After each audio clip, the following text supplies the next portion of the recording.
हरे कृष्णा, राधे राधे। स्वागत है आप सभी का गोविंद भजन चैनल पर। आज के इस वीडियो में हम सुनेंगे बृहस्पतिवार की व्रत कथा। तो चलिए कथा शुरू करते हैं।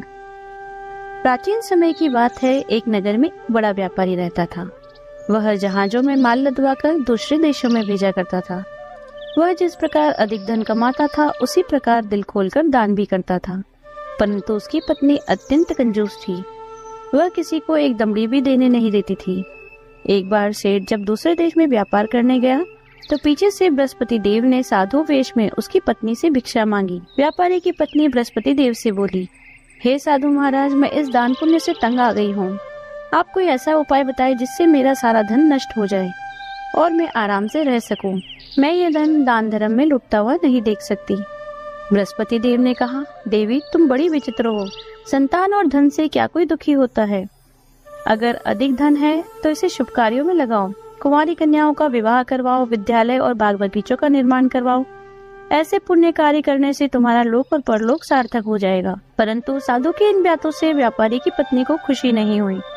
उसने कहा, मुझे ऐसी धन की आवश्यकता नहीं है जिसे मैं दान में दूं। तब बृहस्पति देव बोले, यदि तुम्हारी यही इच्छा है तो तुम एक उपाय करना। शांत बृहस्पतिवार घर को गोबर से लीपना, अपने केशों को पीली मिट्टी से धोना, केशों को धोते समय स्नान करना, व्यापारी से कहना हजामत बनवाए, भोजन में मांस मदिरा खाना, अपने घर में कपड़े धोना। ऐसा करने से तुम्हारा सारा धन नष्ट हो जाएगा। इतना कहकर बृहस्पति देव अंतर्ध्यान हो गए। व्यापारी की पत्नी ने बृहस्पति देव के कहे अनुसार 7 बृहस्पतिवार तक वैसा ही करने का निश्चय किया। केवल 3 बृहस्पतिवार ही बीते थे कि उसकी समस्त धन संपत्ति नष्ट हो गई और वह परलोक सिधार गई। जब व्यापारी वापस आया तो उसने देखा कि उसका सब कुछ नष्ट हो चुका है। उस व्यापारी ने अपनी पुत्री को सांत्वना दी और दूसरे नगर में जाकर बस गए। वहां वे जंगल से लकड़ी काट कर लाता और शहर में बेचता। इस तरह वह अपना जीवन व्यतीत करने लगा। उसकी पुत्री ने दही खाने की इच्छा प्रकट की, लेकिन व्यापारी के पास दही खरीदने के पैसे नहीं थे। वह अपनी पुत्री को आश्वासन देकर जंगल में लकड़ी काटने चला गया। वहाँ एक पेड़ के नीचे बैठकर अपनी दशा पर विचार करने लगा। उस दिन बृहस्पतिवार था। तभी वहाँ पर बृहस्पति देव साधु के रूप में सेठ के पास आए। बोले, हे मनुष्य, तू इस जंगल में किस चिंता में बैठा है? तब व्यापारी बोला, हे महाराज, आप सब कुछ जानते हैं। इतना कहकर व्यापारी अपनी कहानी सुनाकर रो पड़ा। बृहस्पति देव बोले, देखो बेटा, तुम्हारी पत्नी ने बृहस्पति देव का अपमान किया था, इसी कारण तुम्हारा यह हाल हुआ है। लेकिन अब तुम किसी प्रकार की चिंता मत करो। तुम बृहस्पतिवार के दिन बृहस्पति देव का व्रत करो। 2 पैसे के चने और गुड़ लेकर जल के लोटे में शक्कर डालकर वह चरणामत और प्रसाद अपने परिवार के सदस्यों और कथा सुनने वालों में बांटो। स्वयं भी प्रसाद और चरणामत लो, भगवान तुम्हारा अवश्य कल्याण करेंगे। साधु की ये बात सुनकर व्यापारी बोला, महाराज, मुझे तो इतना भी नहीं बचता कि मैं अपनी पुत्री को दही लाकर दे सकूं। इस पर साधु महाराज बोले, तुम शहर में लकड़ियां बेचने जाना, जिससे तुम्हें लकड़ियों के दाम पहले से चौगुने मिलेंगे, जिससे तुम्हारे सारे कार्य सिद्ध हो जाएंगे। लकड़हारे ने लकड़ियां काटी और शहर में बेचने चल पड़ा। उसकी लकड़ियां अच्छे दाम में बिक गई, जिससे उसने अपनी पुत्री के लिए दही लिया और बृहस्पतिवार की कथा हेतु चना गुड़ लेकर कथा की। प्रसाद बांटकर स्वयं भी खाया। उसी दिन से उसकी सभी कठिनाइयां दूर होने लगी। अगले बृहस्पतिवार को वह कथा करना भूल गया। अगले दिन वहां के राजा ने एक बड़े यज्ञ का आयोजन कर पूरे नगर के लोगों को भोजन के लिए आमंत्रित किया। राजा की आज्ञा सुनकर पूरा नगर राजा के महल में भोजन करने गया, लेकिन व्यापारी व उसकी पुत्री तनिक विलंब से पहुंचे। अतः उन दोनों को राजा ने महल में ले जाकर भोजन करवाया। जब दोनों लौटकर आने लगे तब रानी ने देखा कि उसका खूंटी पर टंगा हार गायब है। रानी को व्यापारी और उसकी पुत्री पर संदेह हुआ कि हार उन्होंने ही चुराया है। राजा की आज्ञा से उन दोनों को कारावास की कोठरी में डाल दिया गया। दोनों अत्यंत दुखी हुए। वहां उन्होंने बृहस्पति देवता का स्मरण किया। बृहस्पति देव ने वहां प्रकट होकर व्यापारी को उसकी भूल से अवगत करवाया। उन्हें सलाह दी कि बृहस्पतिवार के दिन कैद खाने के दरवाजे पर 2 पैसे मिलेंगे, तुम उससे चने और गुड़ खरीदना, विधि पूर्वक बृहस्पति देवता का पूजन करना, व्रत करना, तुम्हारे सब दुख दूर हो जाएंगे। बृहस्पतिवार को कैद खाने के द्वार पर उन्हें 2 पैसे मिले। बाहर सड़क पर एक स्त्री जा रही थी। व्यापारी ने उसे बुलाकर गुड़ और चने लाने को कहा। इस पर वह स्त्री बोली, मैं अपनी बहू के लिए गहने लेने जा रही हूँ, मेरे पास समय नहीं है। इतना कहकर वह चली गई। थोड़ी देर बाद वहाँ एक और स्त्री निकली। व्यापारी ने उसे बुलाकर कहा, हे बहन, मुझे बृहस्पतिवार की कथा करनी है, तुम मुझे 2 पैसे का गुड़ और चना ला दो। बृहस्पति देव का नाम सुनकर वह स्त्री बोली, भाई मैं तुम्हें अभी गुड़ चना ला कर देती हूँ। वैसे तो मेरा इकलौता पुत्र मर गया है, मैं उसके लिए कफन लेने जा रही थी, लेकिन मैं पहले तुम्हारा काम करूंगी। वह स्त्री बाजार से व्यापारी के लिए गुड़ चना लेकर आई, स्वयं भी बृहस्पति देव की कथा सुनी। कथा समाप्त होने के बाद वह बाजार से अपने पुत्र के लिए कफन लेने गई। घर पर लोग उसके पुत्र की लाश को शमशान ले जाने की तैयारी कर रहे थे। स्त्री बोली, मुझे अपने लड़के का मुख देख लेने दो। अपने पुत्र का मुख देखकर उस स्त्री ने उसके मुख में प्रसाद और चरणामृत डाला। प्रसाद और चरणामृत के प्रभाव से वह पुनर्जीवित हो गया। पहली स्त्री जिसने बृहस्पति देव का निरादर किया था, जब वह अपने पुत्र के विवाह हेतु वधू के लिए गहने लेकर लौटी, जैसे ही उसका पुत्र घोड़ी पर बैठा, वैसे ही घोड़ी ने ऐसी उछाल मारी कि वह घोड़े से गिरकर मर गया। यह देखकर स्त्री रो रो कर बृहस्पति देव से क्षमा याचना करने लगी। स्त्री की याचना से बृहस्पति देव साधु के वेश में वहां पहुंचकर कहने लगे, देवी, तुम्हें अधिक विलाप करने की आवश्यकता नहीं है, यह बृहस्पति देव का निरादर करने के कारण हुआ है। तुम वापस जाकर मेरे भक्त से क्षमा मांगकर कथा सुनो, तभी तुम्हारी मनोकामना पूरी होगी। जेल में जाकर उस स्त्री ने व्यापारी से माफी मांगी और कथा सुनी। कथा के उपरांत वह प्रसाद और चरणामृत लेकर अपने घर वापस आ गई। घर आकर उसने चरणामृत अपने पुत्र के मुख में डाला। चरणामृत और प्रसाद के प्रभाव से उसका पुत्र भी जीवित हो गया। उसी रात बृहस्पति देव राजा के सपने में आए और बोले, हे राजन, तूने जिस व्यापारी को और उसकी पुत्री को जेल में रखा है वह निर्दोष है। तुम्हारी रानी का हार वहीं खूंटी पर टंगा है।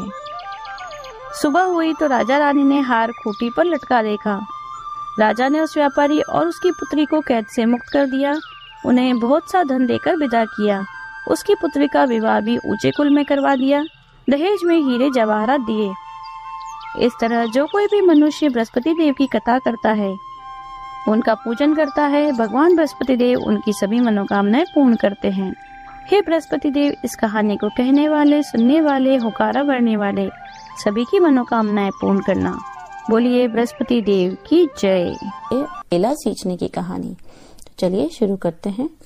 बहुत समय पहले की बात है, किसी गांव में एक साहूकार साहूकारनी अपने पुत्र पुत्री के साथ रहते थे।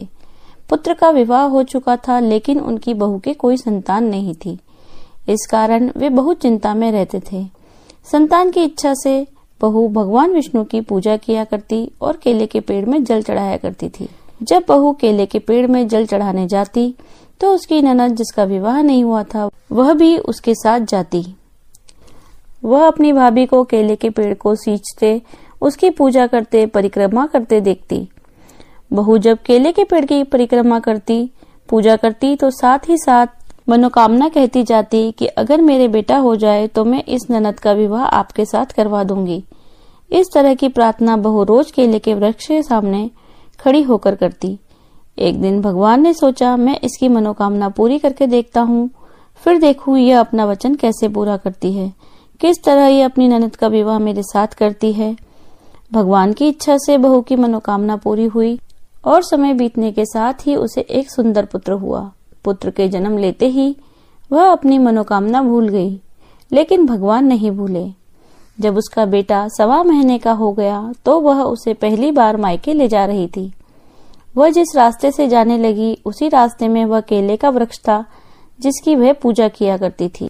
जब वह वृक्ष के सामने से गुजरने लगी तो बहू को एक आवाज सुनाई दी, अरे, तुमने कहा था कि अगर तुम्हारे बेटा होगा तो तुम अपना वचन पूरा करोगी और अपनी ननद का विवाह मेरे साथ कर दोगी, लेकिन तुमने अभी तक अपना वचन पूरा नहीं किया।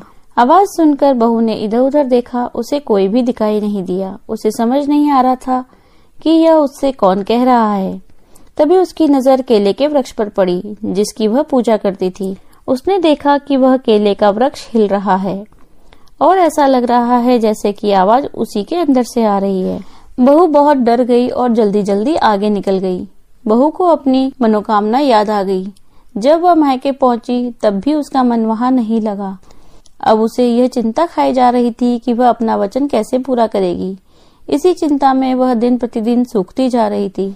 जब वह अपने पुत्र के साथ वापस ससुराल पहुंची तब भी उसकी चिंता कम नहीं हुई। ससुराल वालों ने उससे पूछा, बहू अब तुम्हें क्या चिंता है? तुम्हें तो खुश होना चाहिए, अब तो तुम्हारी संतान भी हो गई। अब तुम क्यों सूखती जा रही हो? तुम्हारी क्या चिंता है वह हमसे कहो, तुम्हारी परेशानी दूर करने का हम पूरा प्रयास करेंगे। वह उनसे कहती भी तो क्या कहती, उसने किसी से कुछ नहीं कहा। एक दिन की बात है, गुरुवार का दिन था। उनके दरवाजे पर किसी ने दस्तक दी। दरवाजा खोला तो देखा कि वहाँ एक बहुत ही सुंदर नवयुवक खड़ा है। किसी ने उससे पूछा कि वह कौन है, तो वह कहने लगा कि मैं आपकी बहू का मुंह भोला भाई हूँ। बहुत दूर से आया हूँ अपनी बहन से मिलने, क्या आप उसे बुला देंगे? अंदर से बहू आई तो वह कहने लगी, मेरा तो कोई मुंह बोला भाई नहीं है, तुम कौन हो? तब उस नवयुवक ने धीरे से कहा, मैं वही केले का वृक्ष हूँ जिसकी तुम पूजा करती थी। मैं तुम्हें याद दिलवाने आया हूँ कि तुमने अभी तक अपना वचन पूरा नहीं किया। तुम्हारी मनोकामना थी कि अगर तुम्हारे बेटा होगा तो तुम अपनी ननद का विवाह मुझसे करवाओगी। अब तो जैसे बहू के पैरों के नीचे से जमीन ही खिसक गई। वह सोचने लगी कि अब करूँ तो क्या करूँ। डर के मारे वह अंदर जाकर दरवाजा बंद करके बैठ गई। उस नवयुवक ने साहूकार से कहा, आप चिंता मत कीजिए, मेरी बहन मुझे पहचान नहीं रही, क्योंकि जब मैं बाहर कमाने गया था तब वह बहुत छोटी थी। अब मैं बहुत सालों के बाद लौटा हूँ तो यह मुझे पहचान नहीं पा रही है। तब साहूकार ने कहा, कोई बात नहीं, तुम बहू के भाई हो, कुछ दिन यहाँ रहो, वह तुम्हें जान जाएगी तो पहचान भी जाएगी। ऐसा कहकर साहूकार ने उस नवयुवक को अपने घर में रख लिया। वह युवक बहुत ही सज्जन प्रकृति का था। उसका व्यवहार बहुत ही शालीन था। घर के सभी लोगों को उसका व्यवहार बहुत पसंद आया। साहूकार ने अपनी बेटी के लिए उस नवयुवक को पसंद कर लिया। अब यह बात सुनकर तो बहू को बहुत ही खुशी हुई। उसे लगा जैसे उसकी परेशानी खत्म हो गई। अगर उसकी ननद का विवाह इस युवक से हो जाए तो उसका वचन भी पूरा हो जाएगा। अब उस नवयुवक और उसकी ननद का विवाह भी हो गया। वह अपनी पत्नी को वहां से विदा कराकर ले गया। थोड़े दिन बाद जब रक्षाबंधन का त्योहार आया तो साहूकार ने अपने बेटे को कहा, बेटा रक्षाबंधन का त्योहार आ रहा है, तुम अपनी पत्नी के साथ अपनी बहन के ससुराल राखी बंधवाने जाना। तब बेटे ने सुनकर हाँ कह दिया। जब उसने आकर यह बात अपनी पत्नी से कही तो वह घबरा गई। भागी भागी केले के वृक्ष के पास गई, क्योंकि उसे पता था कि उसका कोई मुंह बोला भाई नहीं है। वह केले के पेड़ के पास जाकर रोने लगी और कहने लगी, आपने मेरी ननद से ब्याह किया है। अब मेरे ससुराल वाले कहते हैं कि पहली रक्षाबंधन है, तुम राखी बंधवाने अपनी ननद के ससुराल जाओ। अब आप ही बताइए मैं कहाँ जाऊं? वो लोग आपको मेरा भाई समझते हैं, अब मैं क्या करूं? तभी केले के पेड़ से आवाज आई, कोई बात नहीं, तुम चिंता मत करो। रक्षाबंधन के दिन तुम अपने पति को लेकर इसी जगह पर आ जाना, देखना सब सही हो जाएगा। लेकिन तुम्हें एक बात का ध्यान रखना होगा, तुम जब यहाँ आओ तो 1.25 पहर से ज्यादा यहाँ मत रुकना, वरना सब गड़बड़ हो जाएगा। बहू यह सुनकर बहुत खुश हो गई और सोचने लगी कि 1.25 पहर में तो सारा काम हो जाएगा। खुशी खुशी अपने घर लौट गई।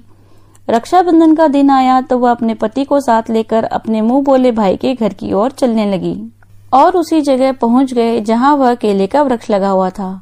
वहां जाकर देखते हैं कि उस जगह पर एक बहुत ही आलीशान कोठी खड़ी है। अंदर गए तो देखते हैं कि खूब ठाट बाट हो रहे हैं, खूब नौकर चाकर लगे हुए हैं। उसकी ननद खूब ठाट बाट से रह रही है। अपने भाई भाभी को आया देख वह लड़की बहुत प्रसन्न हुई और उसने प्रसन्नता से अपने भाई भाभी और भतीजे को राखी बांधी। उधर उस बहू ने भी अपने मुंह बोले भाई को राखी बांधी। जब 1.25 पहर पूरा होने वाला था तो बहू अपने पति और बच्चे को लेकर वहां से चल दी। अभी थोड़ी ही दूर गए थे कि उसके पति को याद आया कि अरे मेरी छतरी वहां रह गई। तब वह अपनी पत्नी से कहने लगा, चलो वापस चलो। यह सुन के उसकी पत्नी डर गई और सोचने लगी कि 1.25 पहर तो पूरा हो चुका है, अगर वह फिर वहां गए तो कुछ गड़बड़ न हो जाए। उसने अपने पति को बहुत समझाने का प्रयास किया। वह कहने लगी, कोई बात नहीं, हम और छतरी ले लेंगे, ऐसे बार बार जाना अच्छा नहीं लगता। लेकिन उसका पति नहीं माना। दोनों वापस लौट गए। वापस जब उसी जगह गए तो उन्होंने देखा कि जहाँ एक आलीशान कोठी थी वहां मात्र एक केले का वृक्ष है और उसके पास एक छतरी रखी हुई है। यह देखकर उसके पति के आश्चर्य की तो सीमा ही न रही। वह अपनी पत्नी पर नाराज होते हुए बोला, अरे यह सब क्या है? यहाँ तो अभी एक आलीशान कोठी थी, अब यहाँ पर उजाड़ जंगल हो गया। यह सब क्या है? यह क्या माजरा है? मुझे सच सच बताओ, तुमने यह सब क्या किया? तुमने मेरी बहन की शादी किससे करवाई है? कहीं तुमने किसी भूत प्रेत के साथ तो मेरी बहन का विवाह नहीं करवा दिया? तब बहू बोली, नहीं नहीं, ऐसी कोई बात नहीं है। ऐसा कहकर उसने सारी बात अपने पति को बता दी कि कैसे वह केले के पेड़ को सींचने चाहती थी और कैसे उसने मनोकामना मांग ली, और अब उसका वचन पूरा करने के लिए कैसे भगवान एक सुंदर नवयुवक का वेश धरकर उनके घर आए और उनकी बहन से विवाह कर लिया। इस तरह बात उसने अपने पति को बताई और घर जाकर अपने सास ससुर को बताई। हे विष्णु भगवान, जैसे आपने केला सींचने का फल उस बहू को दिया, वैसा ही सबको देना। यदि आपको वीडियो अच्छी लगी हो तो लाइक कीजिए, शेयर कीजिए, कमेंट कीजिए। यदि आप चैनल पर नए हैं तो चैनल को सब्सक्राइब कीजिए, बेल आइकन को प्रेस कर दीजिए, जिससे नए वीडियोस की नोटिफिकेशन आपको तुरंत मिल जाए। मिलते हैं अगले वीडियो में। हरे कृष्णा, राधे राधे।